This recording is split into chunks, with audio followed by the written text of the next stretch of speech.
here. I got some wild, crazy stuff here.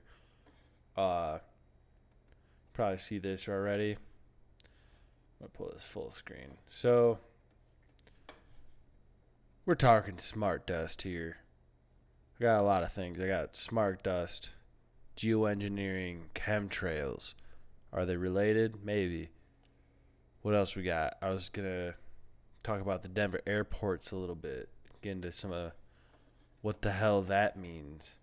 But I get these ideas, I jot them down, then I start doing a little searching on the YouTubes and whatnot, and I found this cool video. Imagine a world.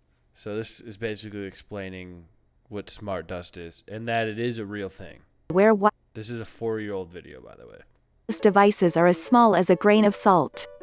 These miniaturized devices have sensors, cameras, and communication mechanisms to transmit the data they collect back to a base in order to process. Today, you no longer have to imagine it. Microelectromechanical systems, MEMS, often called motes, are real, and they very well could be coming to a neighborhood near you. Whether this fact excites or strikes fear in you, it's good to know what it's all about. What can smart dust do? Yeah, I was just gonna say this is a really cheery ad.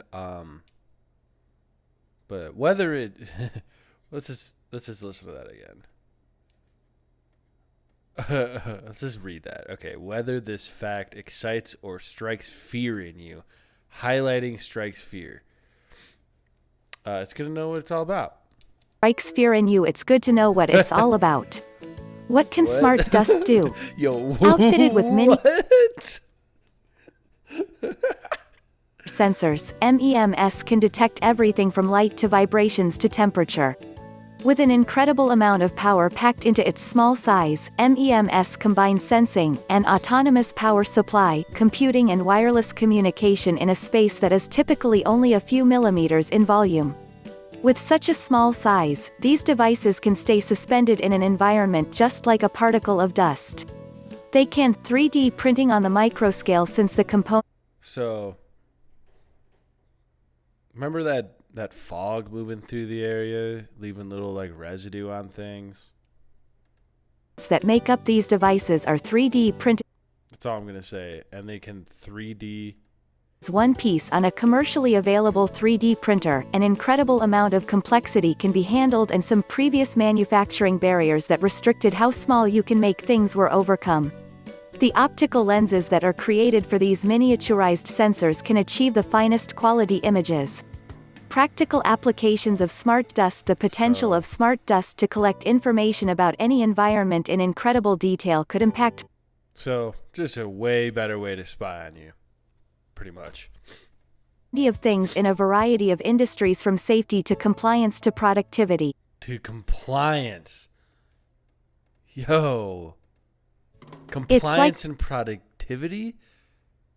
It's like they're talking about slaves. Yo. Let's just run it back. In a variety of industries, from safety to compliance to productivity. The compliance industry? Productivity industry?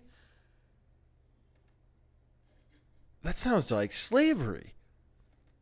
It's like multiplying the Internet of Things technology millions or billions of times over. Here are just some of the ways it might be used. Disadvantages of smart dust. There are still plenty of concerns with wide-scale adoption of smart dust that need to be sorted out. Here are a few disadvantages of smart dust. Many that have reservations about the real-world implications of smart dust are concerned about privacy issues. Since smart dust devices are miniature sensors, they can record anything that they are programmed to record. Since they are so small, they are difficult to detect. Your imagination can run wild regarding the negative privacy implications when smart dust falls into the wrong hands. Once billions of smart dust devices are deployed over an area, it would be difficult to retrieve or capture them if necessary. Given how small they are, it would be challenging to detect them if you weren't made aware of their presence. The volume of smart dust that could be engaged by a rogue individual, company, or government to do harm would make it challenging for the authorities to control if necessary.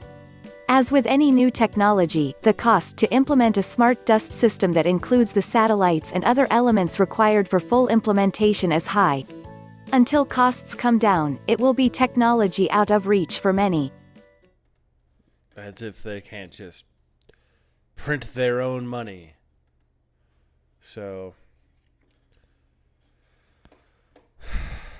like, the fact that we know that this is a thing that they have this technology, it's been in use. And that just brings me to my next So thing 25 years ago, Joe Kahn and Bernard Bozer and I wrote This is a pretty interesting video. So what I came across in July, I remember watching this years ago. It's pretty interesting. through the stop motion time-lapse photography by accident, was this this aerosol spraying that showed up to be a geoengineering type experiment or possible military activity on at least a US scale, possibly a global scale. It's not natural, the clouds are being manufactured. There's fallout from it, it's washing down in the form of rain into the water and the soil, resulting in us drinking whatever the chemicals are in this aerosol spray. And the other byproduct, which is the global dimming, Smart dust. which is also disturbing. The smart dust is getting in you. We talk about microplastics. Well, I mean,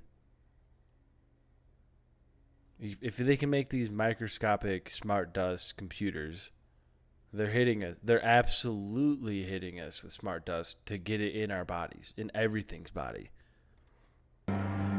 So whether it's a solar radiation management or geoengineering effort, there are absolute side effects and consequences that may actually be catastrophic.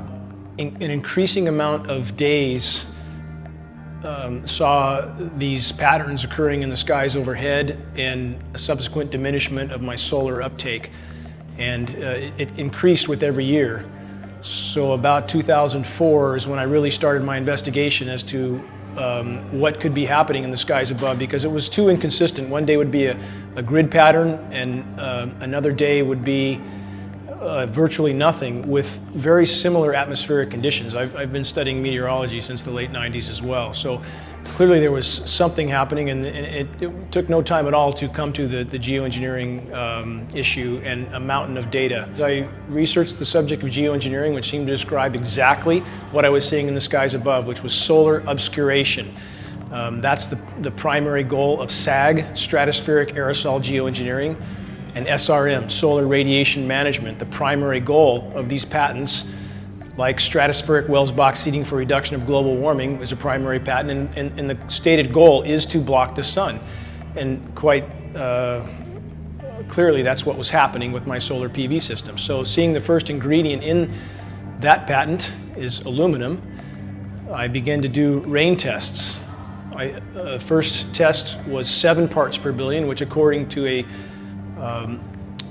hydrogeologist was already quite high, given my location, a filtered forested location. It's not near any sort of industry, urban setting, anything.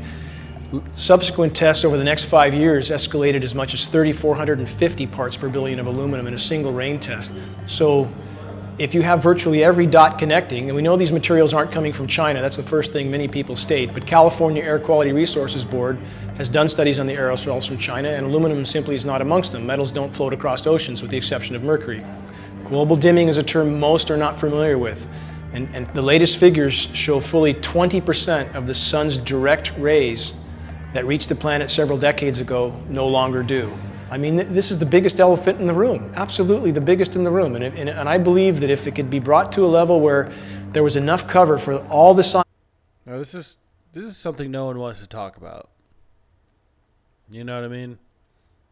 We can talk about drones all we want, but if you're blasting the air with this shit, and obviously it's going to be they're on one thing. The global dimming is a very real, that's absolutely happening. I mean, the sun is like the most healing thing out there. Get people sick. Pharmaceutical companies make a lot off that. I mean, everything, the sick care system, that's all gonna like make it profits off people being sick. If you get sunshine, you're not gonna be as sick. obviously. But if it's also, which I think it most likely is, why would it not be smart dust being sprayed with this stuff? You know, because it rains down. There's no way to avoid it. It's in everything. It's microplastics. Just collecting data on you, spying on you, controlling you. Like, making sure you're productive enough, but not too productive. You don't get too productive. They're going to get you. Just all the meteorologists, all the biologists, all the academia that knows this is going on, I believe they would pour from every corner. I do, but they would have to have the cover, because I know people with California Department of Fish and Game that are absolutely beside themselves that this is going on. Aerosol geoengineering looks like it is so cheap that the cost is basically not going to be an issue. That means that implementation decisions will be risk-to-risk decisions. The risk of doing it against the risk of not doing it. And it makes the problem of how we govern it fundamentally harder and different and novel. But I think the more we do research, the less easy this will look, the more complicated the environmental effects will look. And that's a good thing, because right now it looks too easy. So I think that if we do more research, we're likely to find out that it's harder and more complicated than we thought, and that the side effects are harder to manage.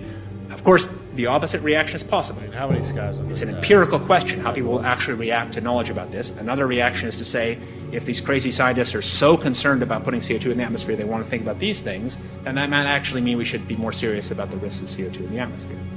And by the way, it's not really a moral hazard, it's more like free riding on our grandkids. And by the way, it's not really a moral hazard, it's more like free riding on our grandkids. Numerous air quality studies, including from CARB, California Air Quality Resource Board, have named submicron-sized particulates as being particularly harmful for human respiration. Through all the discussions today, I have not heard any mention of this fallout, and has this been studied, and also the effects of a highly reactive metal like aluminum on toxifying soils and waters? The collaborators of mine working on the aerosol scheme are actually folks from Carnegie Mellon who focused on human health impacts. And while we haven't published it, that was the very first thing we did, was do the order of magnitude calculation in level pencil and paper, but with an expert on human health impacts about whether there could be an issue. And for aluminum or other particles, there are a lot of toxicological things that need to get looked at seriously. Geoengineers now are moving very quickly to get legislation passed to spray the primary ingredients into our sky, knowing the damage that we have had not only to human health, we've seen aluminum-related illnesses go through the roof, but what free-form aluminum oxide does to our environment is devastating. And it literally destroys crops, it destroys forests, it destroys our Earth. We have an Earth that is being molested. Our ozone layer is being shredded from top to bottom. Chemtrails change the amount of sunlight and energy that pierces the atmosphere. I mean, it's in several articles that I can show you.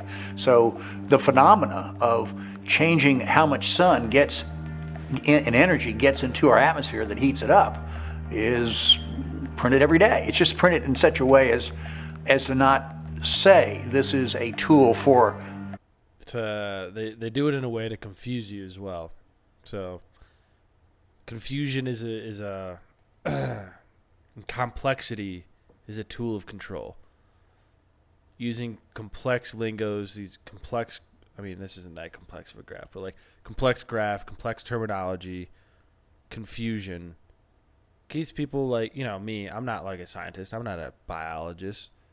I don't know what all this means, but they use it as a tool to control you. So you just kind of like, people smarter than me know what's going on, when the people smarter than you are poisoning you because they don't think you deserve to live or exist. Climate change. It's saying it is in fact a phenomena that will in fact change the climate by reducing the amount of sun that gets into our atmosphere. Geoengineering is one of the things that are on the table, and it'll probably be on a large enough scale that it'll be pretty obvious to everybody. This is very recent. This is from 2 days ago. Al Gore, use of geoengineering to head off climate change disaster is insane. So although we don't have an admission that's going on, it's getting closer by the day, and it looks like Al Gore is trying to now distance himself from these programs that he has not admitted to yet. This is important media. They'll be seeing more of this in the coming weeks.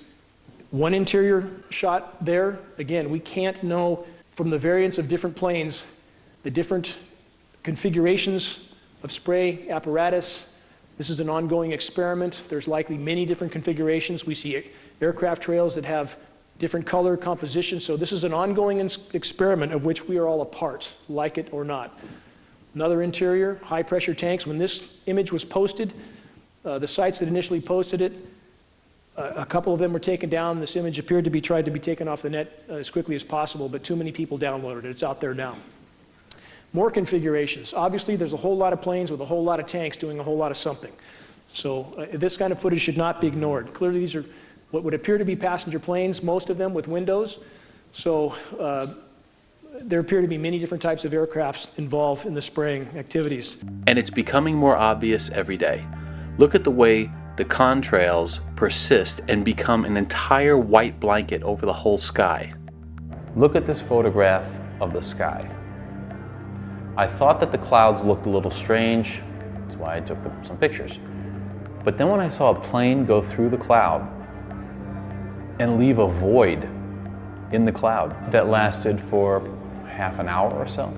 Planes don't leave holes in clouds, they're just not clouds. When you begin to introduce clouds to the sky, you're changing how much energy from the sun reaches the Earth's surface. That's a given. You're increasing cloud cover. And we've had a marked increase of high cloud cover, in particular cirrus and altocumulus clouds over. So you cut down the sunlight. Plants don't do as well. Plants bring down CO2, regulating, global warming in that sense.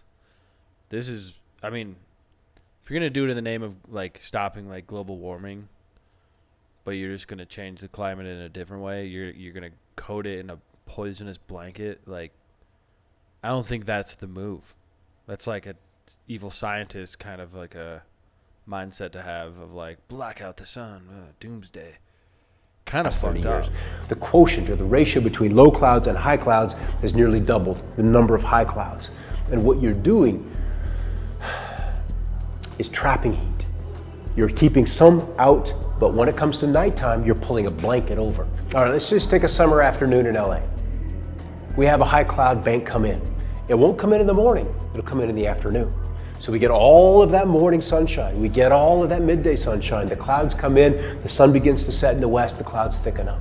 You've already got your heat in for the day. And then the clouds stick around for 70% of the night, and the heat stays. And so in late 2004, I started buying cameras. I bought 2 little webcams and then 2 other mini DV Canon cameras. Little tripods, stuck them out around the house. And then I bought 2 computers and time-lapse software. And so I could get north, south, southwest, and then east. I was hoping to catch movement of clouds, things happening with the clouds so I could deliver a better forecast at night. What I caught after 4 months in was in about 25 minutes, and I'll show it on the video, is a series of flights.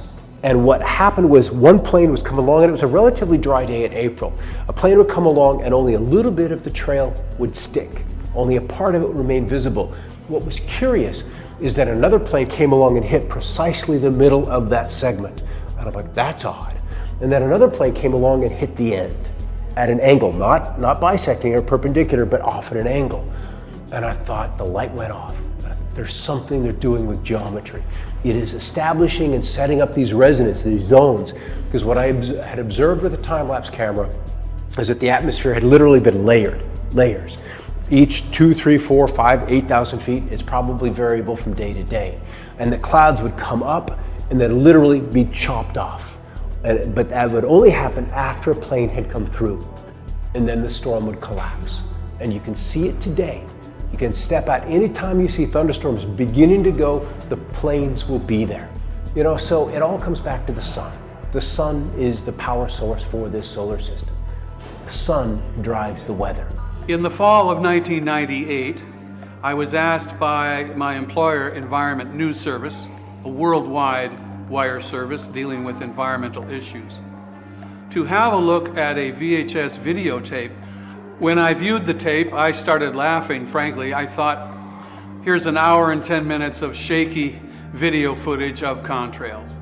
After 10 minutes, 15 minutes, 20 minutes, I stopped laughing because as a former pilot and ocean navigator, I was well familiar with normal contrails, and what I was seeing on this videotape was not acting like a normal condensation trail. The trails coming out behind multiple airplanes, instead of dissipating, were lingering, spreading across the sky until a blue sky day had turned into a milky, murky overcast. In my first story for Environment News Service in January 1999, I said that these mysterious contrails were sickening Americans.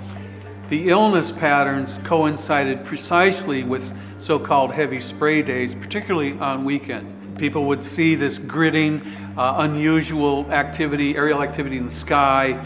They would start to cough. They would get asthma attacks, severe enough to send them to emergency rooms. Doctors were telling the New York Times, we've never seen anything like this. People were dying in great numbers in the early days of this project, and the CDC, Centers for Disease Control, went on record and said, we really don't know what this is.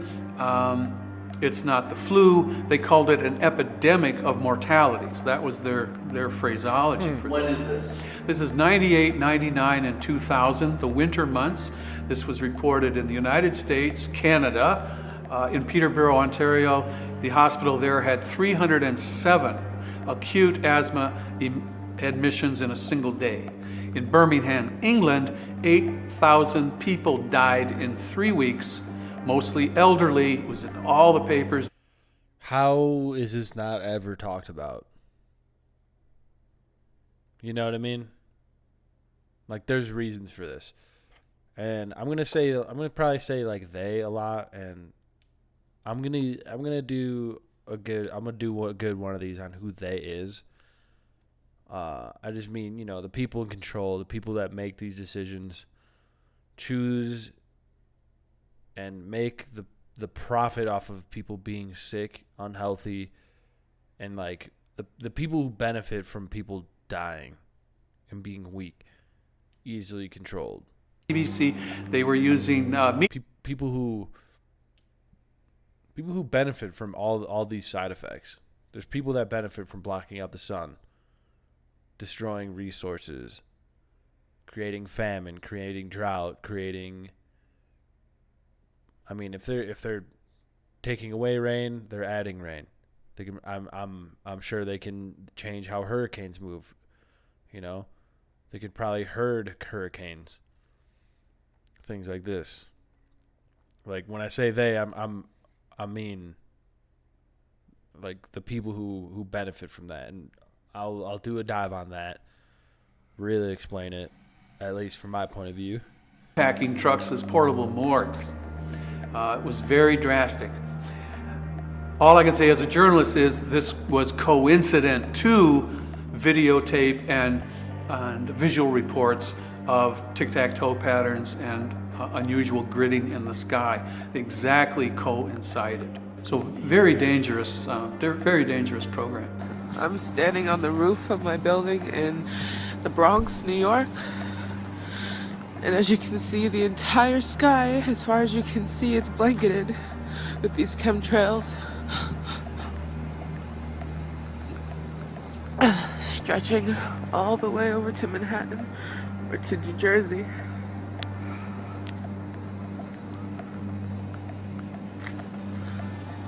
There's another one being made as we speak. Saturday, March 10th, 2012. It's around noon time.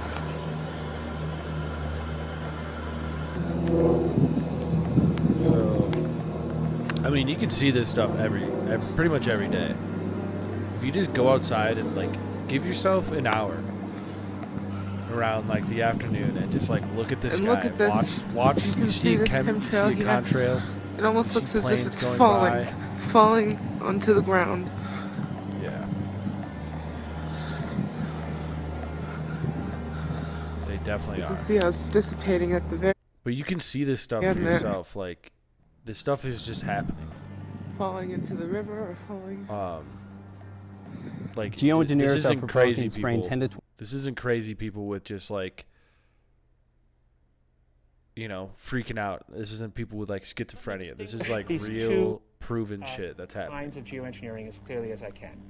So the first one is we call solar radiation management, and that's the idea that you could put mostly reflective particles or other means to make the Earth whiter. Weather is part of our planet, it's part of our nature. Weather drives everything. Weather drives all of our food. So yeah, weather is creation. The IPCC is the organization within the WMO, and that's the international organization dealing with weather. And it basically says the climate change is human-caused and will have impacts on us now, and those impacts will become more and more significant over time. I believe the data shows very clearly for anyone who truly does objective research that although they can cool regions, very large regions, temporarily and of course toxically, the overall effect is a much worsened warming. The real issue in chemtrails is what causes them to be persistent. And I don't know that answer yet. But if you can cause a chemtrail to be consistent, that is persistent, that is to stay out in the atmosphere longer, so it can create a cloud. What is the mechanism for that? What has changed in that jet to cause the chemtrail behind it to persist as opposed to dissipate?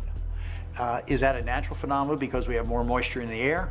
Is it a natural phenomenon because the stratosphere is getting colder? Is it an additive that they put to jet fuel? Is it truly a chemical that they spray with the jet afterwards? I don't know. But the very term persistent chemtrail is used so as to indicate it's different from a chemtrail. So my question is, what's the additive? What got added to cause it to be persistent? I can say this, that for any skeptic, I would ask them, why would I not believe geoengineering is the source of this when, one, the patents describe exactly what we see in the air. The express goal is to block the sun. Two, the ingredients on the ground are exactly what those patents state as primary ingredients. Three, you have administration officials like John Holden of the Obama administration openly stating their support for geoengineering. Four, you have scientific groups like the Arctic Methane Emergency Group openly calling for emergency wartime geoengineering. It can easily be found and researched by anyone who chooses to look up the AMIG group, the Arctic Methane Emergency Group. My personal opinion is that we have to keep geoengineering on the table. We have to look at it very carefully because we might get desperate enough to want to use it. The danger, of course, with geoengineering is the one I was referring to a moment ago. We don't understand the system well enough to predict its responses in detail, and that means there's always a danger if you try to engineer the system on a large scale that you will do something that has side effects that are worse than the dimension of the problem you're trying to cure with the geoengineering in the first place. There are a variety of schemes that have been discussed for geoengineering. A classic example is injecting reflecting particles into Earth orbit. What is occurring is the deliberate and systematic alteration of the ecosystem of this planet through a physical means of injecting particulate matter, extremely fine particulate matter, into the atmosphere. I look at it at this point as a global scale operation, and I examined those questions about whether or not it was physically feasible to modify the entire atmosphere. And at the beginning, that seemed a little bit of a stretch. It was not a set answer to me at all. But you'll find when you study the atmosphere that actually it is quite feasible, and the atmosphere is much more delicate and fragile than many of us might realize. If you just want to trust government, you can just let it all happen. But if you want to try to get a public dialogue going, I think the best thing is for state governments who are at risk to begin inquiring as to what the government is going to do. I'm just wanting the government to be truthful so that the citizens can make honest decisions about their future. Pictures don't lie. That's all there is to it. It's like the way the government uses red light cameras to enforce traffic violations. The photographs are evidence. It's that simple. Look at this picture of Central Park. Does this look normal to you? I mean, the coloring, the weird purples and greens and blues that are in these stripes. I remember this day, December 6th. I was walking towards the Empire State Building and I saw a plane cutting directly across the building. And I called Steve and I said, Steve, we got to take some pictures today, man. So we went out and we got these photographs, unsuspecting people just going about their daily lives. In the meantime, look up. What do you see? Does that look normal to you? I'm a director of photography by trade. That's what I do. I take pictures. I've been doing this for 20 years plus, and I can tell you what I'm seeing in the skies is different now than it's ever been. You can't hide this. You simply can't hide this. That's why I believe this issue will be known one way or the other. We want people to look into this. We want people to question. Do I think there's persistent things you can see? They're very long. They go from horizon to horizon. As the discussion enlarges around geoengineering and the public is invited to enter the debate or enters it regardless, that chemtrails will be brought out of the closet, will be brought forward, and that the chemtrail community, the movement, can enter this. Yeah, that's pretty much the end of that. I remember talking about chemtrails years ago, and I was like called crazy for it. But this brings me up. I just want to get into some pictures here. How do I make this bigger? I want to make it bigger though.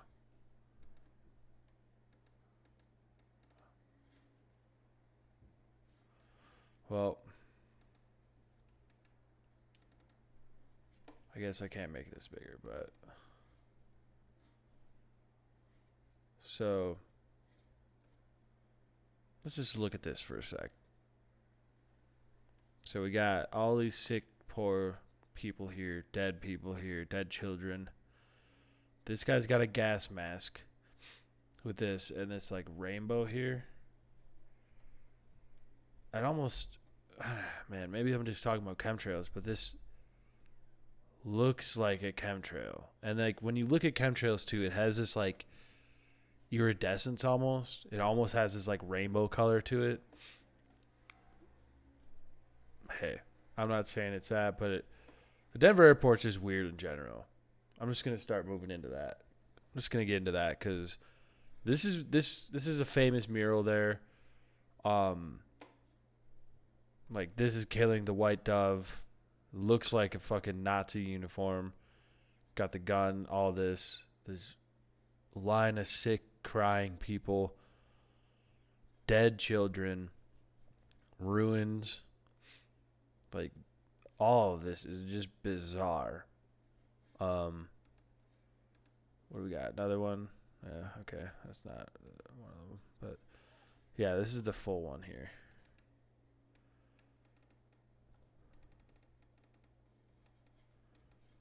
Okay, I can't really zoom in, I guess.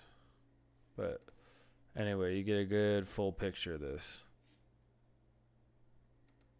Just some weirdness. You know?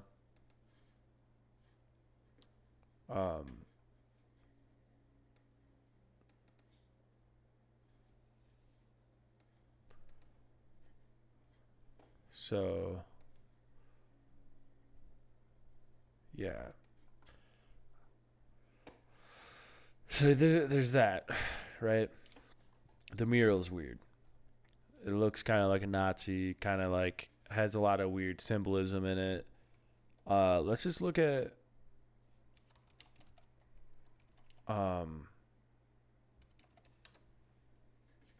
the map of the Denver airport. Oh, you don't want to show me the picture of it?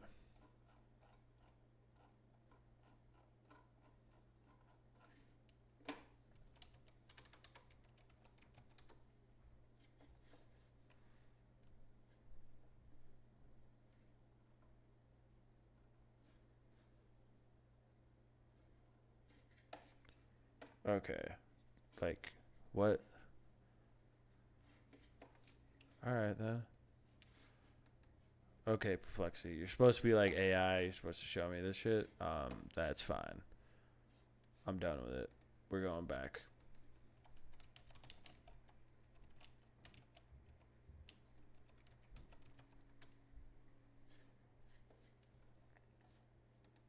This is the picture. So let's just look at that. You know what I mean? I don't know. Maybe you're not seeing what I'm seeing, but like, got this, got this, got that, got this. Has like a very familiar shape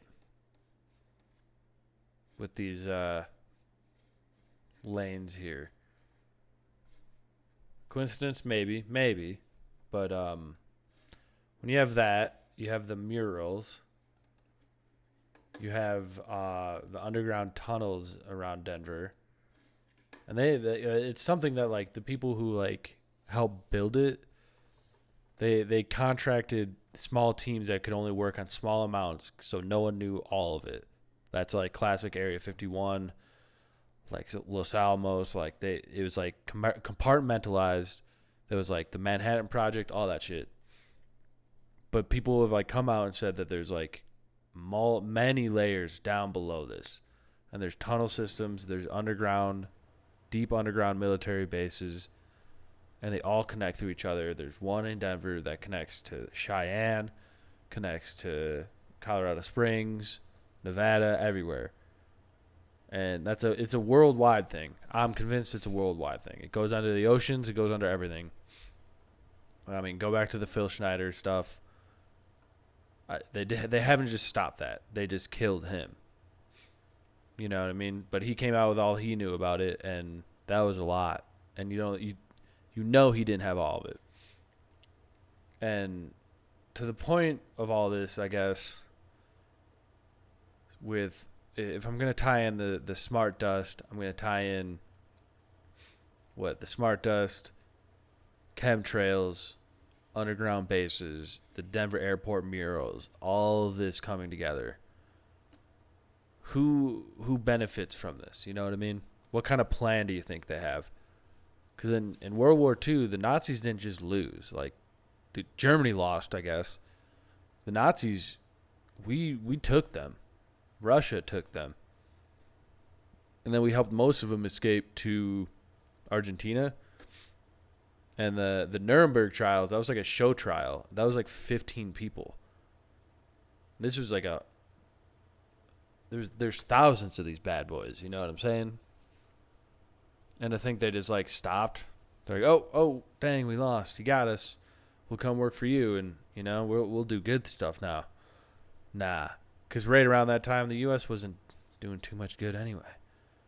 The Nazis got their geneticists, or not, what is it?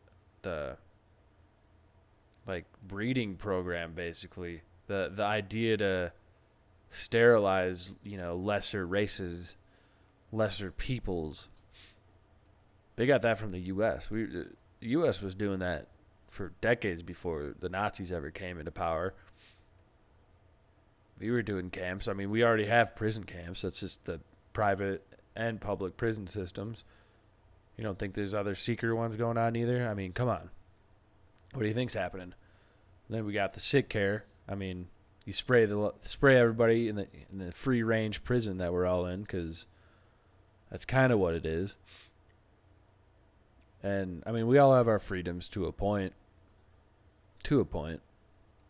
We all know we all know what happens to the people, the Phil Schneiders that come and talk about things freely and truly believe in their own, our freedoms. We think we're all, have the right to. But they do a little thing where, you're an asset to corporations. That's your social security number. That's your credit score. That's all this. You're privatized. And I know this is some gloomy stuff, but I think it's just important to like lay this out. If anyone's just kind of following along with any of these, I'm just laying some shit out. I mean, there's always a light, you know what I mean? There's always a fight. It's never lost. But to really be able to fight, you have to understand what is going on and the forces being used against you. Because it's a lot of them. It's every direction. And so with the chemtrails, it makes you sick. We all know aluminum, that's early onset dementia, Alzheimer's, autism, that hits the brain, and that you're getting these side effects. Asthma, cardiovascular diseases and like ailments, syndromes. Like the guy said, people were just dropping dead. People were dying, respiratory problems, all these issues. How are you ever going to fight back when you're exhausted because you're slaving away to pay taxes and getting poisoned at the same time? It's not a coincidence. It's not a coincidence. There's a point to it. And eventually, the underground bases, that's where, the chosen ones will go. We're all stuck fighting for scraps up here. But the smart dust coming out of the chemtrails, or maybe not, if there's just smart dust being released in like fog or clouds anywhere, you can't even see it. Dust. I mean, that video we watched, I don't know how real that is, but I mean, it makes sense if you're going to use it in compliance industries. You're going to use it in the name of safety. You're going to use it in the name of like policing, monitoring, collecting data, controlling.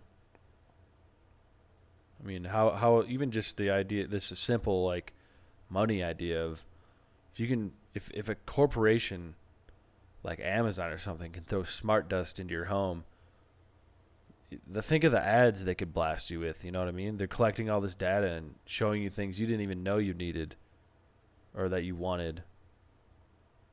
Think about the thoughts they can put into your mind if it's that small.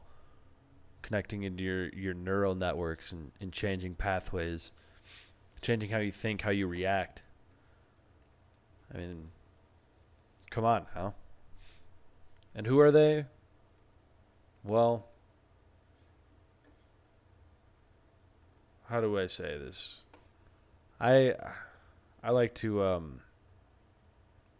kind of refer to like a David Icke kind of an idea of this world elite that are not human shapeshifters that can take the form of humans or possess human souls, not human souls, but human bodies.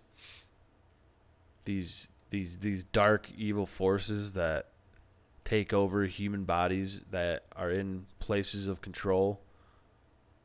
And I'm not talking the president. The president is just like a puppet. No matter who you think is a good president or not, it's all puppets. Maybe in one point in history they weren't, but to be a person who is going to become president, you work for the bankers. And are the bankers the ones that are these shapeshifters? Maybe. The ones that run the banks, the top bosses? Maybe. Maybe there's people that are their controllers, I mean, it's a thing, like, if you pay attention to, like, celebrity news, there's, if you really look at it, all these hyper famous people have controllers. They have people that are like their assistants, their buddies, or whatever you want to call it.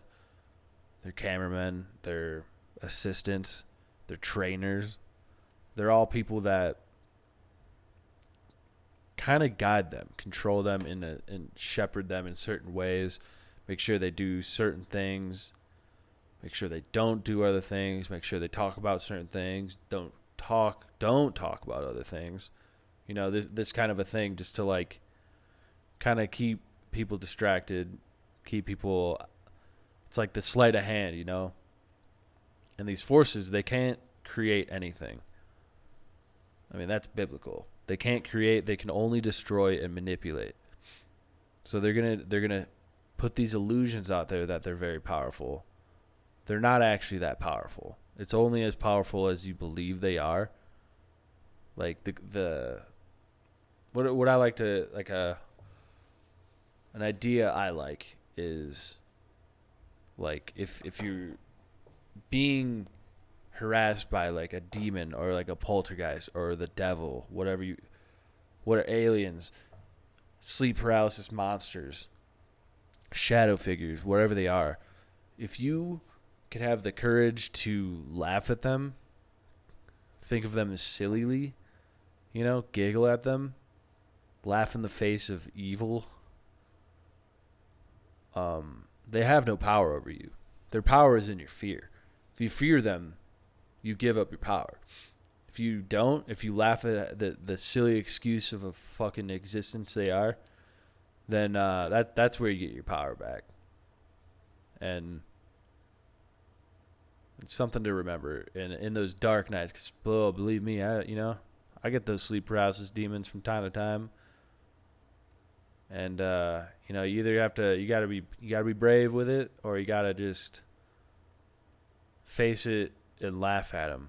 Face at them with some sort of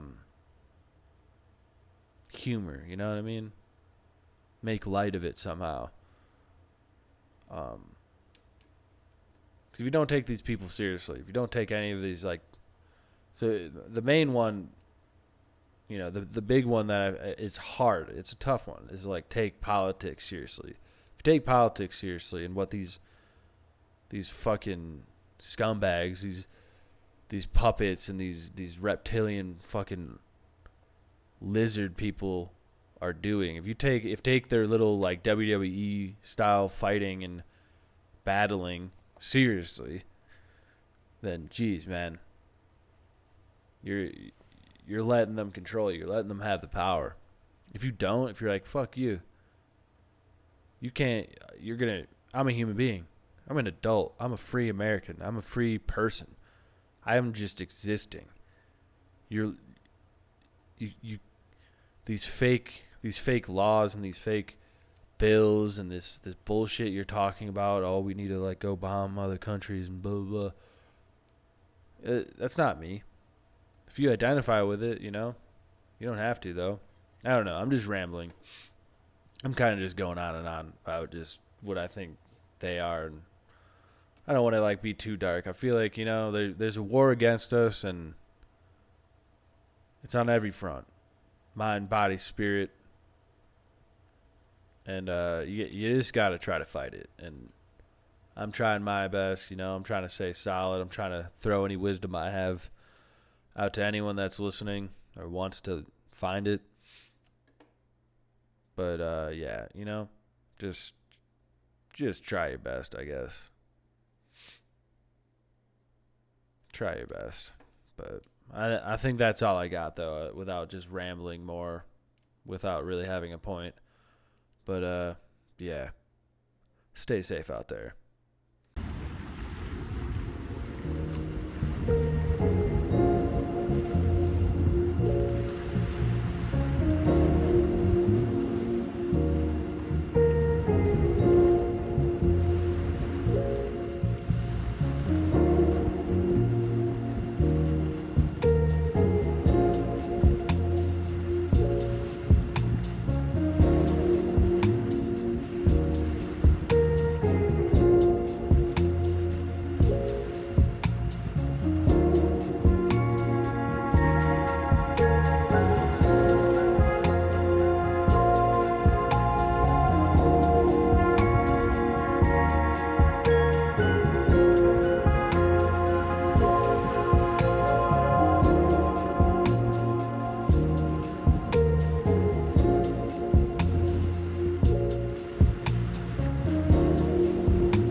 you.